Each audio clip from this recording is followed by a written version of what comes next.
할렐루야. 주님을 경외하고 주님의 계명을 크게 즐거워하는 사람은 복이 있다. 그의 자손은 이 세상에서 능력 있는 사람이 되며 정직한 사람의 자손은 복을 받으며 그의 집에는 부귀와 영화가 있으며 그의 의로움은 영원토록 칭찬을 받을 것이다. 정직한 사람에게는 어둠 속에서도 빛이 비칠 것이다. 그는 은혜로우며 긍휼이 많으며 의로운 사람이다. 은혜를 베풀면서 남에게 구워주는 사람은 모든 일이 잘 될 것이다. 그런 사람은 일을 공평하게 처리하는 사람이다. 그런 사람은 영원히 흔들리지 않을 것이다. 의로운 사람은 영원히 기억된다. 아멘.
교동문 4번 시편 5편의 말씀입니다. 여호와여 나의 말에 귀를 기울이사 나의 심정을 헤아려 주소서.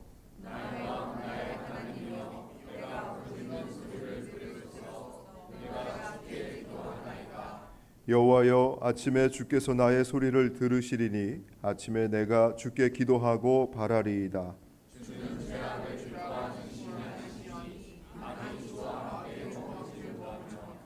오만한 자들이 주의 목전에 서지 못하리이다. 주는 모든 행악자를 미워하시며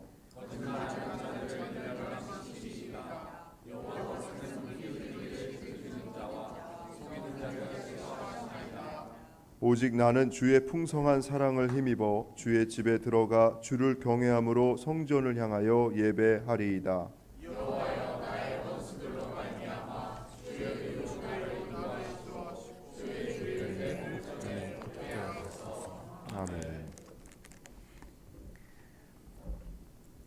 하나님은 통회하는 마음으로 나오는 사람들을 물리치지 않으십니다.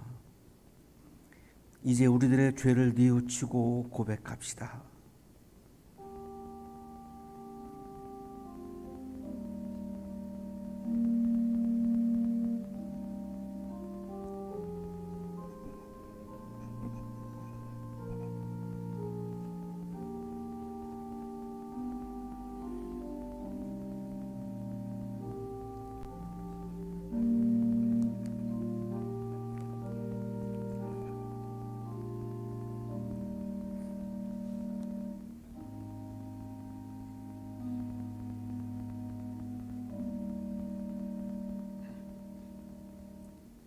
우리가 우리 죄를 자백하면 하나님은 신실하시고 의로우신 분이셔서 우리 죄를 용서하시고 모든 불의에서 우리를 깨끗하게 해주실 것입니다. 아멘.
사랑과 긍휼이 풍성하신 하나님 아버지, 오늘도 저희를 주님의 거룩한 날에 불러주시고 주님의 전에서 찬양과 예배로 주님께 나아갈 수 있는 은혜를 허락하심에 감사드립니다.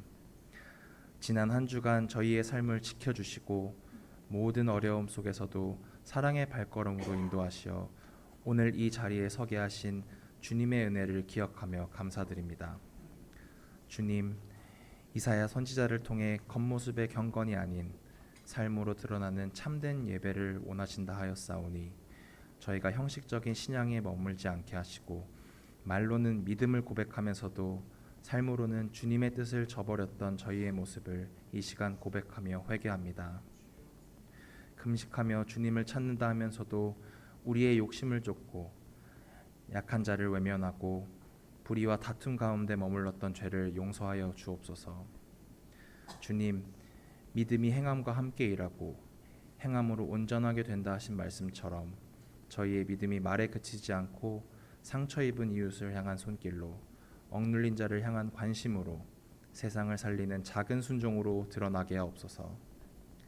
이 시간 드리는 예배가 주님이 기뻐 받으시는 참된 예배 되게 하시고 우리의 마음과 생각이 오직 하나님께 집중되게 하옵소서. 전쟁과 재해, 분쟁 속에서 고통받는 세계의 많은 백성들을 긍휼히 여겨주시고 어둠 속에서도 주님의 빛이 비추게 하시며 그들의 부르짖음에 주님께서 응답하시는 은혜가 임하게 하옵소서. 그들을 향한 우리의 기도가 멈추지 않게 하시고 이 땅의 평화와 화해, 세상이 회복되게 하옵소서. 한양학원에 우리 교회를 세우시고 젊은이들의 미래를 주님의 품에서 준비하게 하시는 은혜에 감사드립니다. 청년들이 자기 유익만 구하지 않고 이웃을 살리는 빛과 소금의 삶을 살게 하시며 메마른 세대를 살리는 물을 대는 동산 같은 존재가 되게 하옵소서. 각자 받은 은사를 게으르지 않고 귀하게 사용하여 많은 이들 가운데 하나님의 영광을 드러내게 하옵소서. 이천진 목사님께 성령의 능력을 더하사 말씀을 전하실 때마다 살아있는 하나님의 음성이 선포되게 하시고 저희의 심령이 회복되며 메마른 삶의 생수가 흐르게 하옵소서. 그 말씀을 듣는 데서 멈추지 않고 삶으로 살아내는 믿음의 결단이 있게 하옵소서. 이 자리에 함께하지 못한 성도들에게도 동일한 은혜를 베푸사 어디에 있든지 주님을 향한 예배의 마음을 잃지 않게 하옵소서. 예배를 위해 수고하는 모든 손길 위에 하늘의 위로와 기쁨을 채워 주옵소서. 저희의 부족한 기도를 들으시는 하나님께 모든 감사와 찬양을 올려드리며 우리 주 예수 그리스도의 이름으로 기도드립니다. 아멘.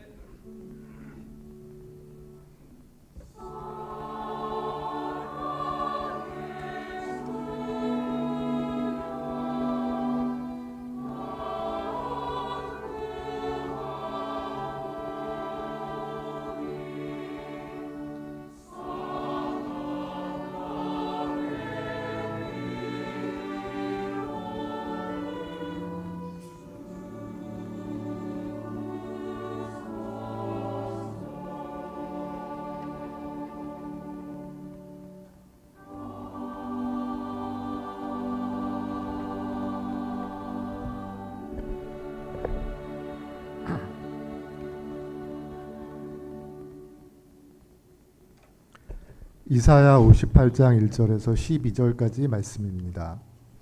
목소리를 크게 내어 힘껏 외쳐라. 주저하지 말아라. 너의 목소리를 나팔 소리처럼 높여서 나의 백성에게 그들의 허물을 알리고 야곱의 집에 그들의 죄를 알려라.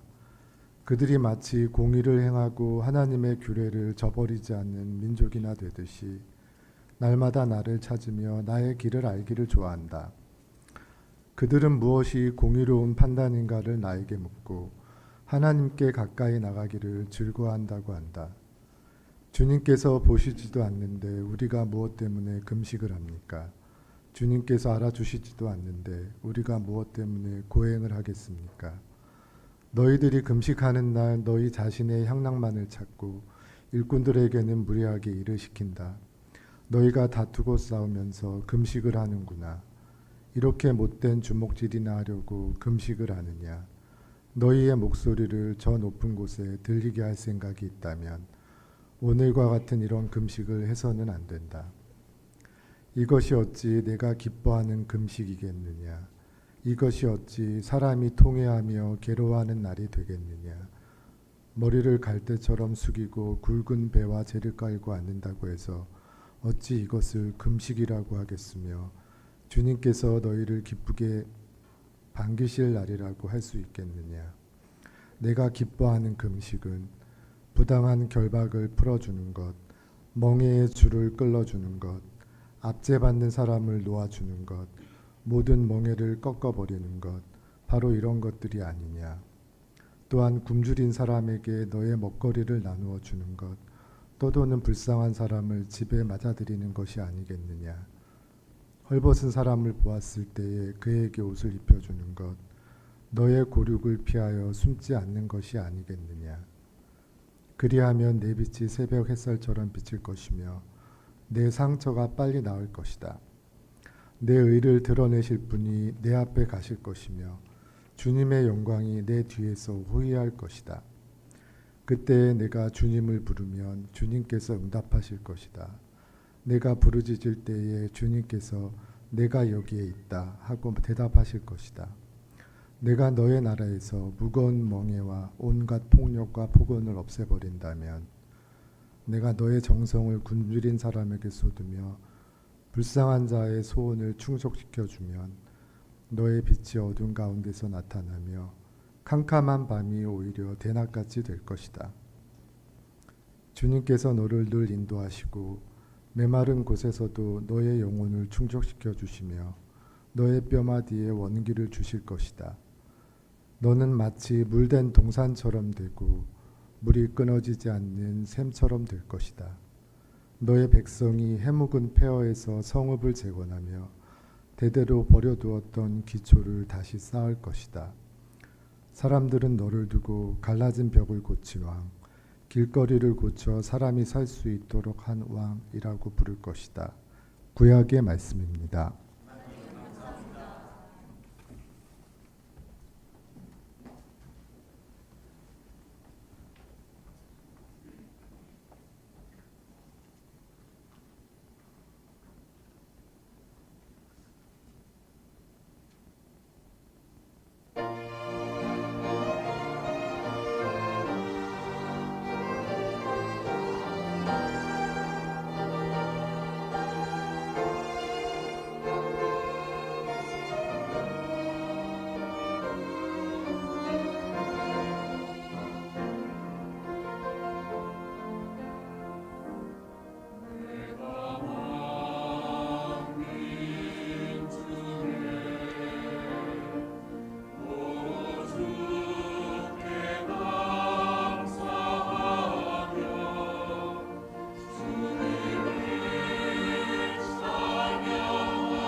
저도 젊었을 때 자주 불렀던 그런 복음성가인데 이렇게 성가곡으로 어느 분이 편곡을 했는지 정말 기가 막힌 성가곡을 연주해 주셨습니다. 우리 다시 한번 은혜로운 찬양해 주신 성가대원들에게 감사의 박수하겠습니다. 고맙습니다. 옆에 계시는 분과 사랑의 인사 나누시겠습니다. 사랑합니다. 보고 싶었습니다.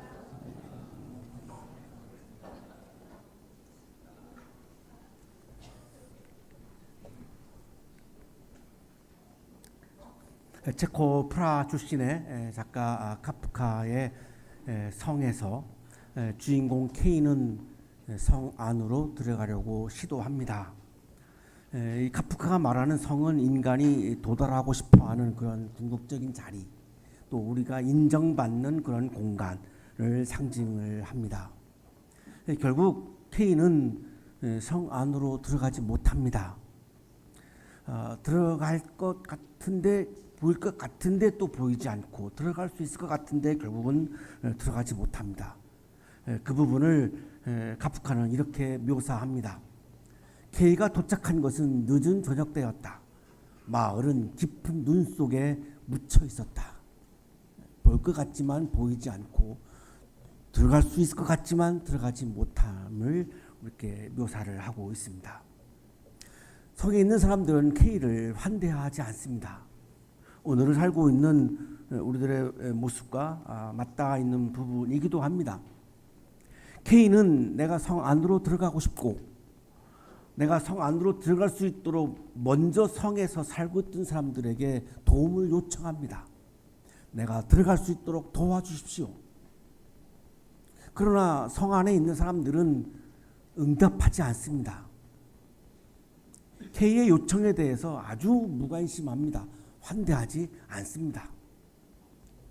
결국 K의 요청은 응답받지 못하니까 허공을 맴도는 소음으로 끝나버립니다.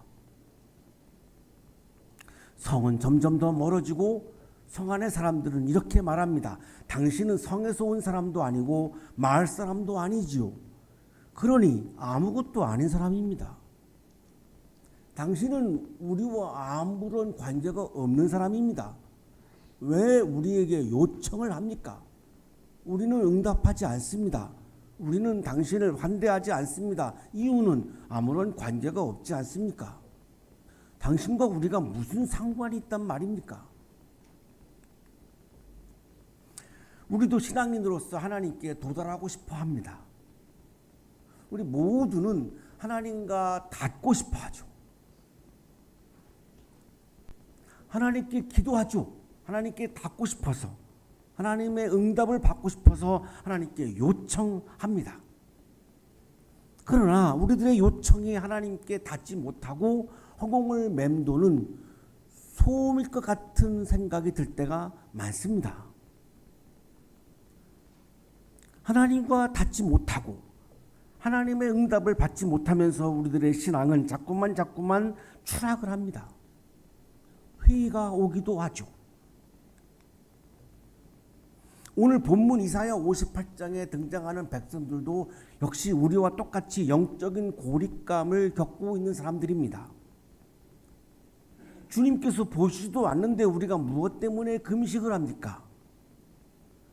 주님과 우리와 맞닿지 않는데, 우리들의 부르짖음이 주님께 응답이 되지 않는데, 우리들의 요청이 주님께 하나님께 닿아가지 못하고 응답받지 못하는데 우리가 왜 금식을 합니까? 왜 예배를 드립니까? 왜 기도를 해야 합니까? 심각한 영적 고립감을 토로하고 있습니다. 이 질문에는 하나님을 향한 굉장한 실망과 분노가 담겨 있습니다. 이렇게 부르짖음이 응답으로 이어지지 못하면 우리들의 부르짖음은 허공을 맴돌다가 끝나버리는 소음이 되고 맙니다.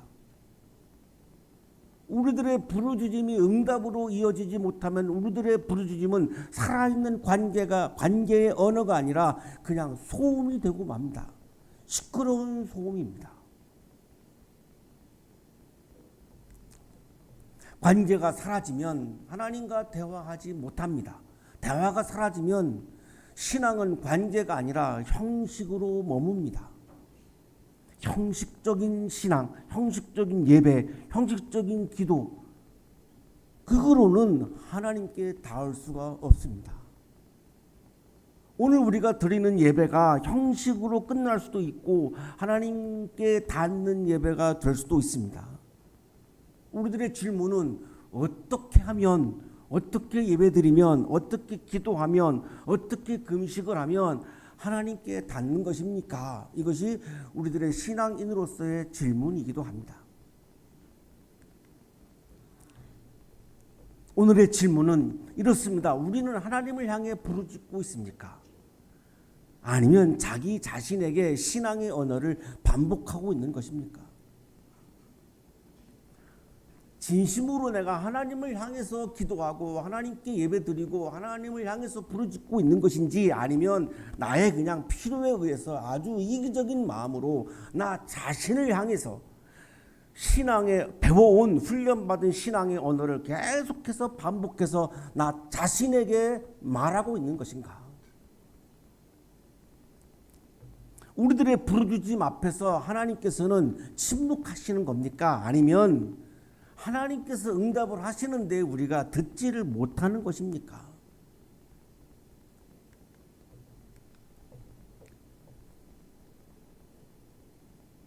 오늘 우리가 본문으로 만나고 있는 이사야 58장은 이사야 56장부터 66장까지가 바벨론 포로기 이후에 예루살렘 귀환 공동체를 배경으로 하고 있습니다. 이거를 제3 이사야라고 부르기도 합니다. 70년 동안 바빌론에서 노예를 살다가 페르시아가 등장하면서 바빌로니아가 물러가고 페르시아의 왕이 보내줘서 예루살렘으로 돌아왔습니다. 그리고 성전을 재건하죠. 그것이 기원전 515년입니다. 왜 성전을 지었을까요? 예배를 드리기 위한 거죠. 그래서 유대인들은 다시금 예루살렘으로 돌아와서 제2의 성전이라고 불리우는 스룹바벨의 성전에서 예배를 드리기 시작합니다. 바빌로니아 포로 시절에는 유프라tes 강가에서 쇠고랑을 차고 그냥 고향으로 가고 싶다라고 하는 노래를 불렀지만 이제는 성전에서 정식으로 예배를 드리고 있는 것이죠. 그런데 하나님께서는 이사야 예언자를 통해서 고발을 하십니다. 나의 백성에게 그들의 허물을 알리고 야곱의 집에 그들의 죄를 알려라 예배를 드리고 있는데 왜 하나님은 고발을 하실까요?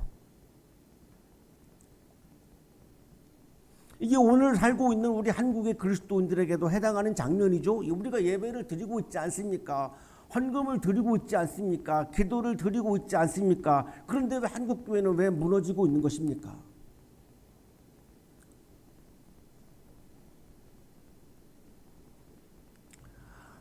백만 명이 넘는 사람들이 교회를 떠나고 있다라고 하는 통계도 나오고 있는데 왜 우리가 예배를 멈추지 않는데, 헌금을 멈추지 않는데, 기도를 멈추지 않는데, 봉사를 멈추지 않는데 왜 한국 교회는 무너지고 있는 것입니까? 이사야 58장에 나오는 유대인들도 역시 똑같은 질문이죠. 우리가 예배를 회복했지 않습니까? 그런데 하나님은 왜 우리를 고발하십니까? 예배는 회복되었지만 정의는 무너졌다는 것입니다. 경건은 있는데 이웃은 없다는 것입니다.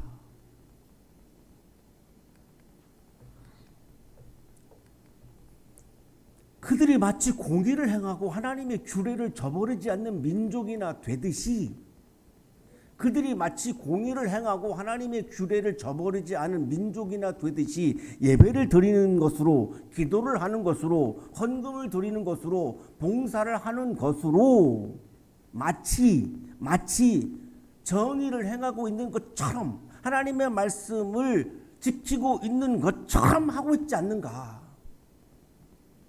날마다 나를 찾으며 나의 길을 알기를 좋아한다.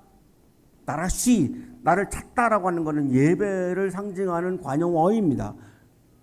예배를 드리면서 마치 정의를 해가고 있는 것처럼, 예배를 드리면서 마치 하나님을 사랑하는 것처럼 하고 있지 않는가? 그래서 나는 너희들을 고발하지 않을 수가 없다.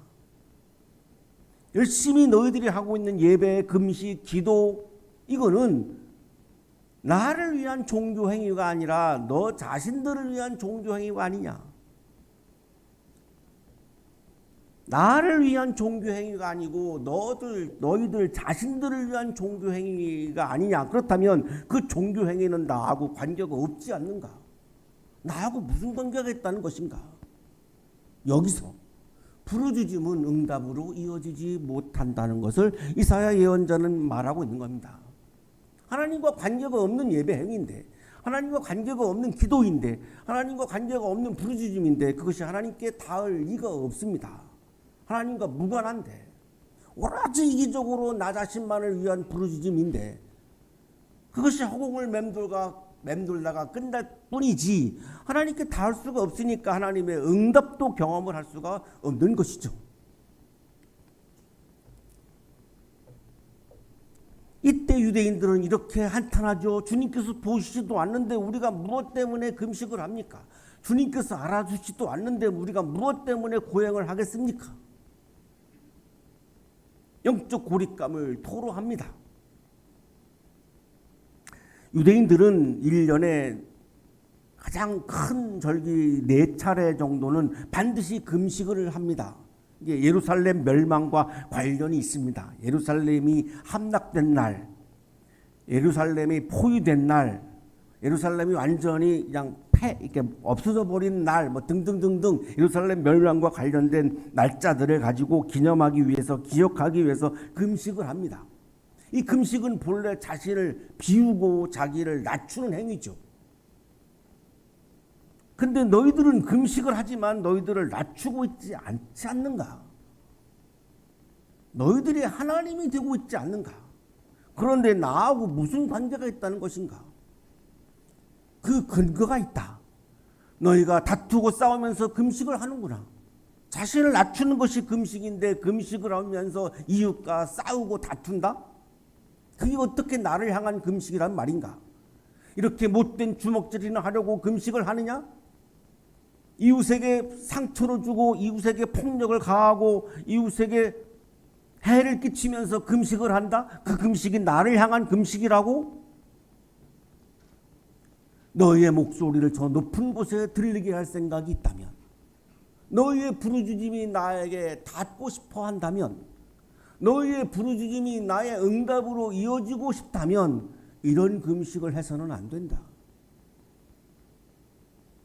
이웃을 상실한 경건, 하나님을 잃어버린 경건 행위, 그것으로는 너희들의 부르짖음이 나에게 닿을 수가 없다. 나의 응답을 경험할 수가 없다. 하나님이 보시기에 유대인들의 금식 행위는 하나님을 향한 경건 행위가 아니고 자신들의 이익만을 위한 종교적 행위로 보였던 것입니다. 이것이 어찌 내가 기뻐하는 금식이겠느냐? 이것이 어찌 사람이 통행하며 괴로워하는 날이 되겠느냐? 머리를 갈대처럼 숙이고 굵은 배와 재를 깔고 있는다고 해서 어찌 이것을 금식이라고 하겠으며 주님께서 너희를 기쁘게 반기실 날이라고 할 수 있겠는가? 한국교회는 자비를 잃었습니다. 한국교회는 사랑의 실천을 잃었습니다. 그리고 나서 드리는 예배가, 그리고 나서 드리는 기도가, 그리고 나서 하는 봉사활동이 하나님의 눈에는 전혀 하나님을 향한 경건 행위가 아니라고 보이는 것입니다.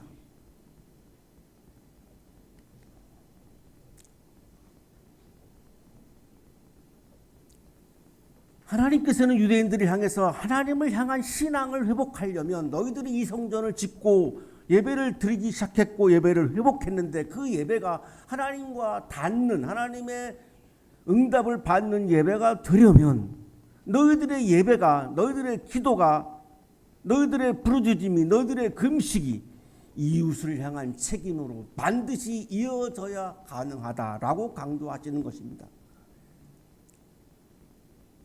우리의 이웃들은, 난 크리스찬들은, 비그리스도인들은 교회와 그리스도인과 목회자를 더 이상 존경하지 않습니다. 이웃을 향한 책임을 상실한 상황이죠.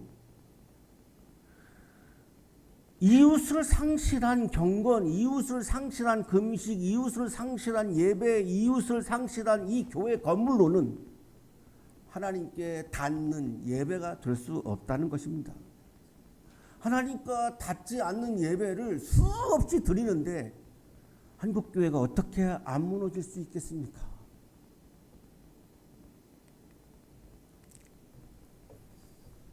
이사야 예언자는 하나님께서 기뻐하는 금식에 대해서 분명하게 선포합니다. 내가 기뻐하는 금식은 부당한 결박을 풀어주는 것, 멍에의 줄을 끌려주는 것, 압제받는 사람들을 놓아주는 것, 모든 멍에를 꺾어버리는 것, 바로 이런 것들이 아니냐. 진정한 금식은, 하나님께서 기뻐하는 금식은 이웃과의 연대의 윤리가 전제되어 있습니다. 이웃을 상실한 금식은, 연대를 상실한 금식은, 이기적인 마음으로 하는 금식은 하나님을 향한 금식이 아니고 하나님께 닿을 수 없는 금식이고 하나님의 요청도 경험할 수 없음을 분명히 선포합니다. 하나님께서는 제의보다 관계를, 형식보다는 책임을, 경건보다는 사랑을 중요시 여기는 분이라는 것입니다. 오직 믿음을 부르짖으며 사랑의 실천을 저버리고 사랑의 실천은 믿음의 본질이 아니라고 우겨대며 사랑과 자비를 잃어버리는 한국교회는 경건만 강조하고 사랑을 잃어버리는 한국교회는 진정한 금식이 아닌, 진정한 예배가 아닌, 진정한 기도가 아닌 것을 마치 진정으로 드리는 예배인 것처럼, 진정으로 드리는 금식인 것처럼, 진실한 마음으로 드리는 기도인 것처럼 착각을 해왔던 것입니다. 그래서 우리의 예배는 하나님께 닿지 못했고 하나님의 응답을 받지 못했고 한국 교회는 살아있는 신앙 공동체가 아니라 형식적인 그냥 종교 단체로 추락하고 있는 것입니다. 또한 굶주린 사람에게 너의 먹거리를 나누어 주는 것, 떠도는 불쌍한 사람을 집에 맞아들이는 것이 아니겠느냐. 헐벗은 사람을 보았을 때에 그에게 옷을 입혀주는 것, 너의 골육을 피하여 숨지 않는 것이 아니겠느냐. 하나님께서 진정으로 기뻐하는 금식은 무엇입니까? 사랑과 정의를 실천하면서 드리는 금식, 예배, 기도가 하나님께서 진정으로 기뻐하는 금식이요 기도요 예배임을 이사야 예언자는 선포하고 있지 않습니까? 이웃을 사랑하지 않으면서, 사랑을 실천하지 않으면서 드리는 기도는 그냥 소음일 뿐임을 선포하고 있습니다. 오늘 이 시간에도 한국 교회에서 어마어마한 큰 소리로 통성기도를 하고 있을 것입니다. 하나님은 그 통성기도를 그냥 소음이라고 여기신다는 것입니다. 제1 이사야도 이미 1장 15절에서 이렇게 말씀했습니다. 너희가 아무리 많이 기도를 한다 하여도 나는 듣지 않겠다.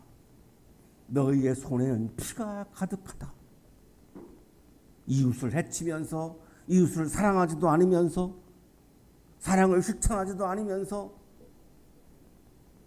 자기만 아는 그런 이기적인 마음으로 예배당에 나와서 지금 이 시간 뜨겁게 통성 기도할 때에 하나님이 하시는 말씀입니다.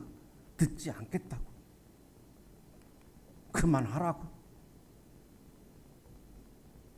이사야 예언자는 오늘 아침 하나님께서 존재하지 않는 것이 아니라 정의가 무너질 때 하나님은 전혀 응답하지 않음을 선포하고 있습니다. 드디어 하나님께서 응답하시는 금식, 하나님께서 응답하시는 예배, 하나님께서 응답하시는 기도를 말씀하십니다. 그리하면, 사랑과 정의를 실천하면, 이웃을 향하여 사랑을 실천하면 그리하면 내 빛이 새벽 햇살처럼 비칠 것이며 내 상처가 빨리 나을 것이다. 내 의를 드러내실 분이 내 앞에 가실 것이며 주님의 영광이 내 뒤에서 호위할 것이다. 참된 금식을 회복하는 자리에서 하나님께서는 반드시 응답하신다는 것입니다. 내 빛이 비추어지고 상처가 낫고, 여기서 말씀하시는 빛과 치유는 구원을 상징하는 단어입니다. 하나님은 안기시지 않습니다. 침묵하시지 않습니다. 정의가 회복되는 자리에서, 사랑이 회복되는 자리에서 응답하시는 분이라는 것입니다. 그러나 사랑과 정의가 없는 자리에서 드리는 기도는, 부르짖음은 전혀 응답하지 않으시는 것이지 침묵하시는 분이 아니라는 것입니다. 그때 내가 주님을 부르면, 사랑과 정의가 회복된 자리에서, 자비와 정의가 회복된 자리에서 주님을 부르짖으면 주님께서 응답하실 것이다. 내가 부르짖을 때 주님께서 내가 여기에 있다고 대답하실 것이다. 내가 나의 나라에서 무거운 멍에와 온갖 폭력과 폭언을 없애버린다면,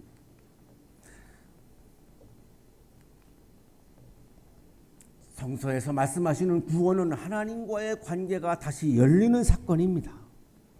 나와 하나님과의 관계가 다시 회복되는 사건이 바로 구원 사건입니다. 하나님과의 관계가 회복되는 것은 우리들의 부르짖음이 하나님의 응답으로 이어져야만 하나님과 나의 관계가 회복되어집니다. 지속되어집니다. 그것이 구원입니다. 그 구원을 향한 경험은 자비와 정의가 회복되는 자리에서만 가능함을 이사야 예언자는 강조하고 있습니다. 내가 너의 정성을 굶주린 사람에게 쏟으며 불쌍한 자의 소원을 충족시켜주면 너의 빛이 어둠 가운데서 나타나며 캄캄한 밤이 오히려 대낮같이 될 것이다. 어두운 밤길을 걸어가고 있는 우리들의 인생, 캄캄한 길을 걸어가고 있는, 앞이 보이지 않는, 미래가 보이지 않는 어두운 길을 걸어가고 있는 우리들의 인생에 어떻게 빛이 비춰오는가? 어떻게 하나님의 광명의 빛이 비춰오는가?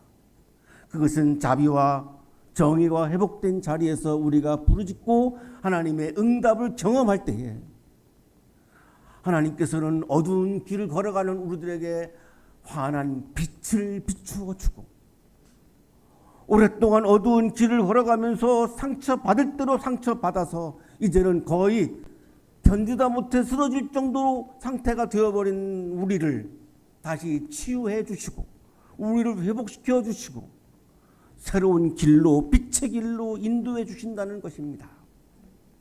언제? 이웃이 있는 경건이 있을 때, 자비와 정의가 살아있는 경건이 있을 때, 주님께서 너를 늘 인도하시고 메마른 곳에서도 너의 영혼을 충족시켜 주시며 너의 뼈마디에 원기를 주실 것이다. 너는 마치 물된 동산처럼 되고 물이 끊어지지 않는 샘처럼 될 것이다. 자비와 정의가 회복되어져 있는 부르짖음과 하나님의 응답이 만나는 자리에서는 하나님께서 우리들의 영혼을 만족시켜 주시고 우리들의 삶에 새 힘을 주신다고 선포합니다. 너의 백성이 해묵은 폐허에서 성읍을 재건하며 대대로 버려두었던 기초를 다시 쌓을 것이다. 사람들은 너를 두고 갈라진 벽을 고친 왕, 길거리를 고쳐 사람이 살 수 있도록 한 왕이라고 부를 것이다. 폐허가 되어버리고 있는 우리들의 삶의 정황들, 많은 것이 무너져 내려버린 우리들의 삶의 상황들, 우리들의 삶의 실존들,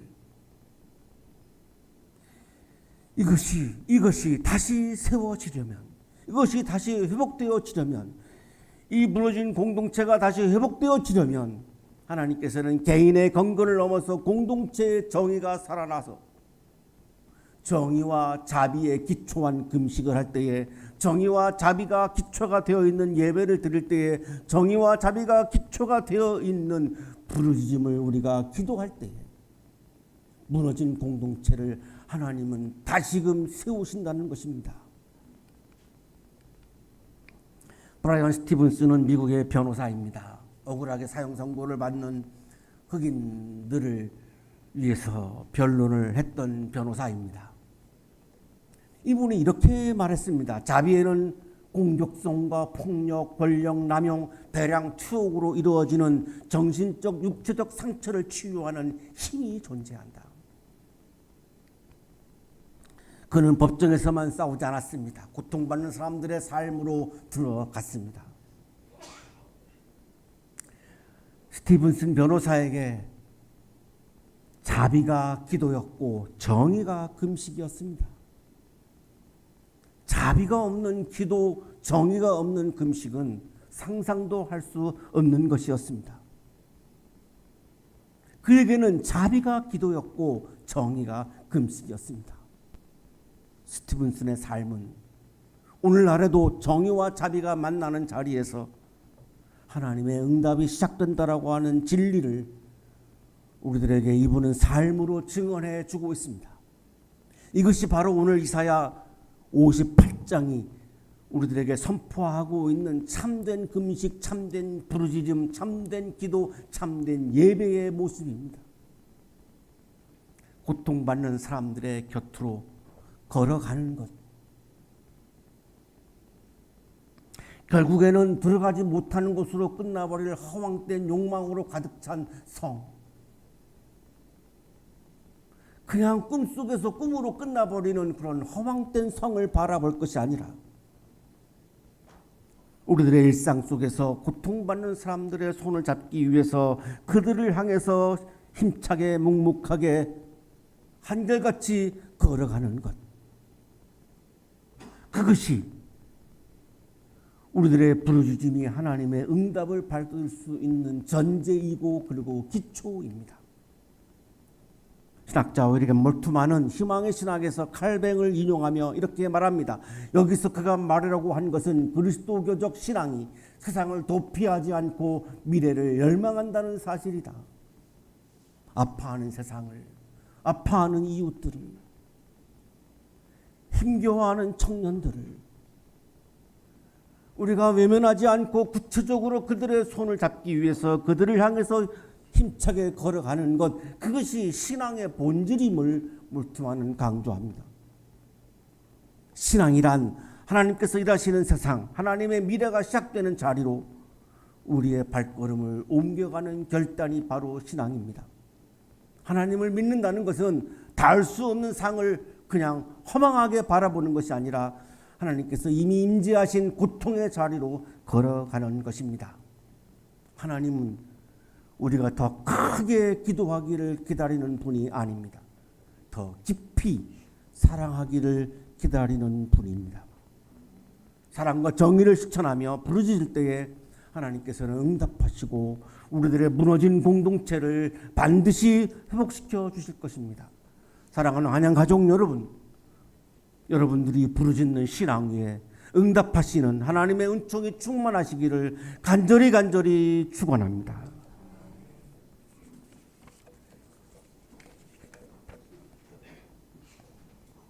자비로우신 하나님, 우리의 기도가 허공을 치는 소음이 되지 않게 하소서.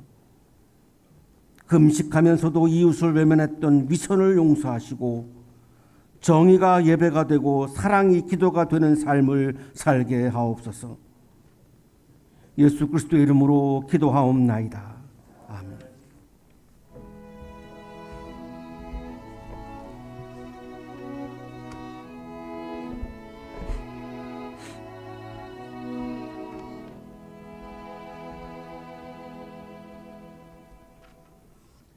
교회 소식 전해드립니다.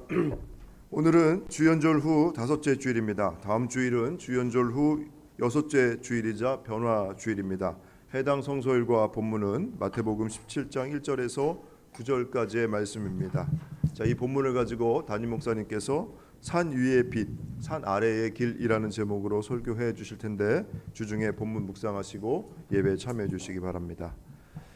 그리고 다음 주 설 명절을 맞아서 가족들과 예배 드리실 수 있도록 설 명절 가정 예배 순서지를 로비에 비치하였습니다. 필요하신 분들 가져가셔서 예배 드리시고 바라고요.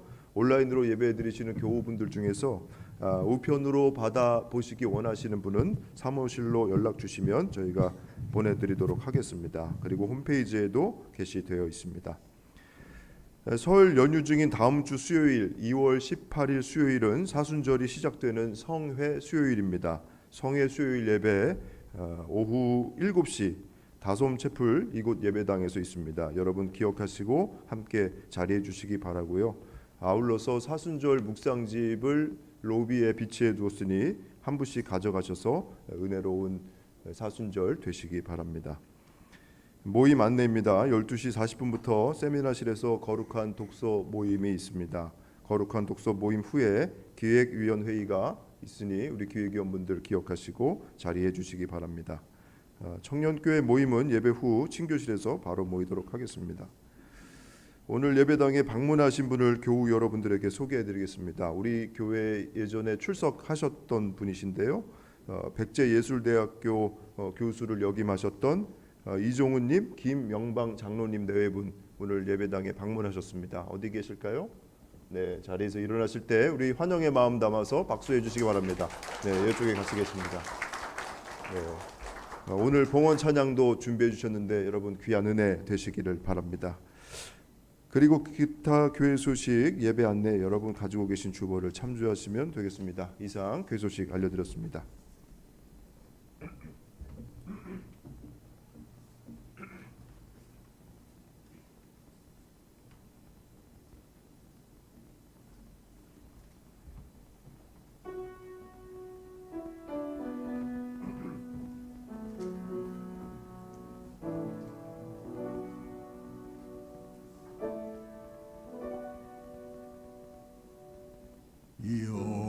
여호와는 나의 목자시니 내게 부족함이 없으리로다. 여호와는 나의 목자시니 내게 부족함이 없으리로다. 나로 하여금 푸른 초장에 눕게 하시며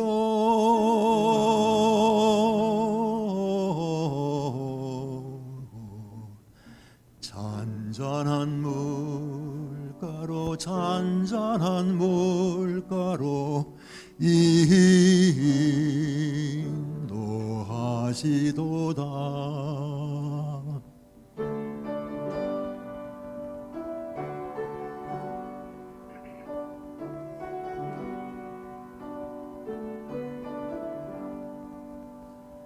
진실로 선함과 인자하심이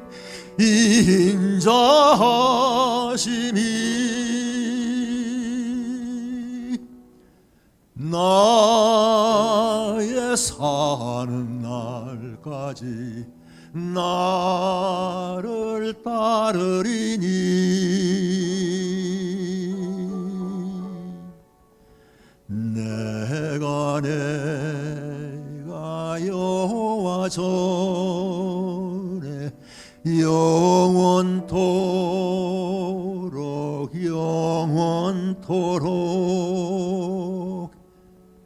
영원토록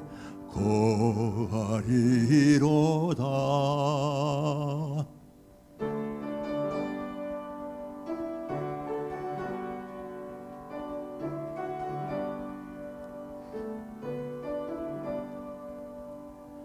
진실로 선함과 인자하심이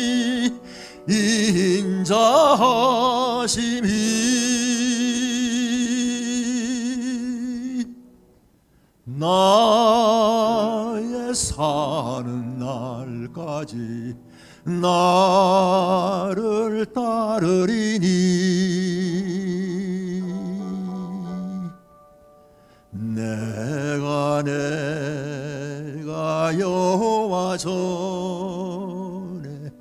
영원토록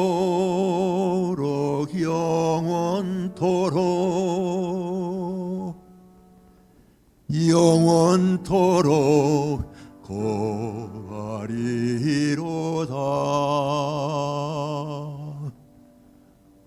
아멘.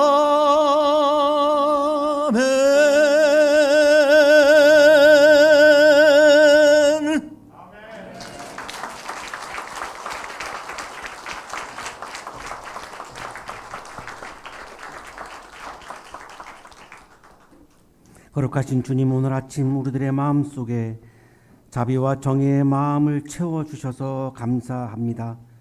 감사의 마음을 찬양과 예물에 담아 올려드리오니 기쁘게 받아주시고, 예물과 찬양을 드리는 손길 위에 크신 하나님의 은혜를 부어 주옵소서. 예수 그리스도의 이름으로 기도하옵나이다. 아멘.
이제는 하나밖에 없는 생명까지도 아낌없이 사랑으로 나누어 주시는 예수 그리스도의 은혜와 오늘도 우리에게 말씀을 주시는 하나님의 사랑하심과 생명의 기운을 주시는 성령의 역사하심이 하나님께서 부어주시는 자비와 정의의 마음을 마음에 가득 채우고 아파하는 세상을 향하여 힘차게 나아가는 우리 모든 한양 가족들의 삶 속에 지금부터 영원토록 함께 하시기를 간절히 축원하옵나이다. 아멘.